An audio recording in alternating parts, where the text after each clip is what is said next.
சூர்யாவோட சிங்கம் 2 படம் வெற்றிகரமா எல்லா தியேட்டர்களையும் ஓடுச்சு. அத தொடர்ந்து சூர்யா லிங்குசாமி தயாரிப்புல படம் நடிக்க போறாரு அப்படின்னு சொல்லியிருந்தாங்க.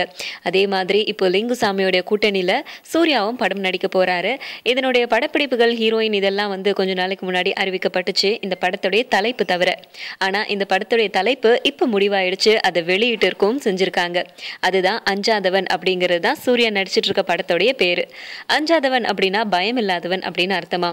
லிங்குசாமியோட திருப்பதி பிரதர்ஸ் நிறுவனம், அது கூடவே சேர்த்து யூடிவி நிறுவனம், இவங்க 2 பேரும் சேர்ந்து இந்த படத்தை தயாரிச்சிருக்காங்க.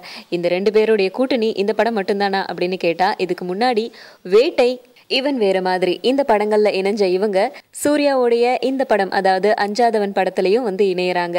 இந்த படத்தை பொறுத்த வரைக்கும் இது வரைக்கும் சினிமா வரலாறு காணாத அளவுல படப்பிடிப்பும் சரி, பட்ஜெட்டும் சரி எல்லாமே அமைஞ்சிருக்கு அப்படின்னு லிங்குசாமி சொல்லியிருக்காரு. ஸோ திரைப்படம் வெளி வந்ததுக்கு அப்புறம் அந்த பிரம்மாண்டம் தெரியுதா அப்படிங்கிறத நாம தெரிஞ்சுக்கலாம்.